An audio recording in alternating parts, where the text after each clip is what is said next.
let's talk about this game. So I I'll briefly like sum up my thoughts. Um,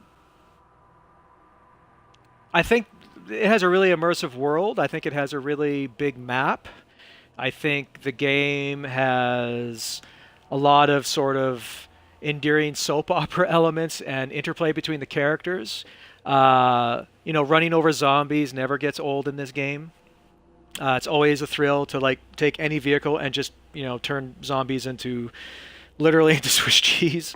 Um, there is a really strong focus on inventory management, and I like the fact that this is not just like um, a run and gun zombie game. It's more, it focuses a lot on strategy. Dying Light certainly was a game that sort of bridged the gap between strategy and just going in guns and machetes blazing and killing everything you saw. But this game really ups the ante when it comes to inventory management because you can become really encumbered very, very easily. And there's not a lot of opportunities in the game to increase your backpack. Like in Fallout, for example, Fallout 3 or New Vegas, there's opportunities to up your backpack potential. In this game, I've been playing for over 10, 15 hours, and it doesn't appear that you have that option. Um, so it's very realistic. Like it's a realistic simulator in that respect.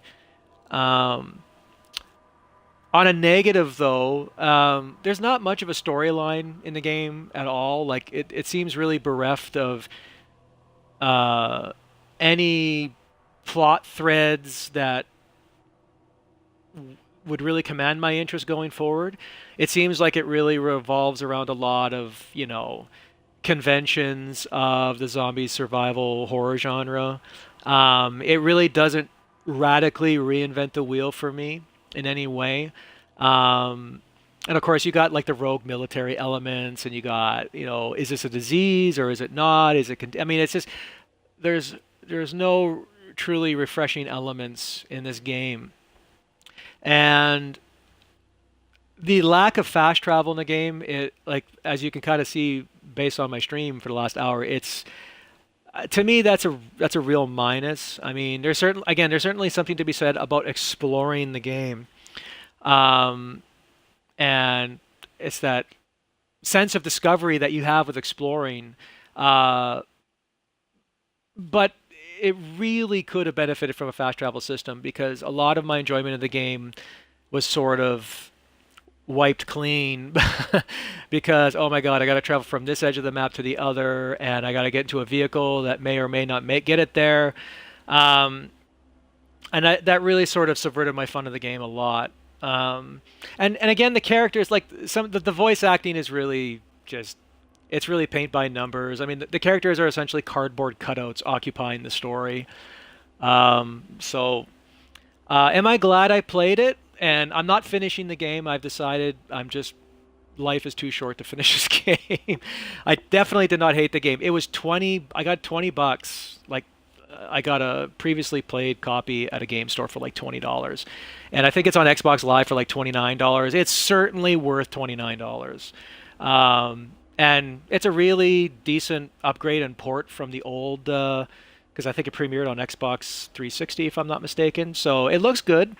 It certainly does not look like a nuanced and textured next generation game system or game at all. Like you can certainly see some of the technical limitations, and it's a very glitchy game. I was talking with some of my friends about how sometimes games with a lot of glitches can be sort of amusing and endearing and sort of have a charm. And for the first few hours, this game had a lot of charm when it came to sort of the glitches, but after a while, like some of them just sort of rubbed off on me in not the right way, and you start to really see how many glaring glitches there are in this game, and it sort of takes you out of the story and out of the whole atmosphere. So I guess in closing, the game has rich atmosphere. It has a lot of intense moments.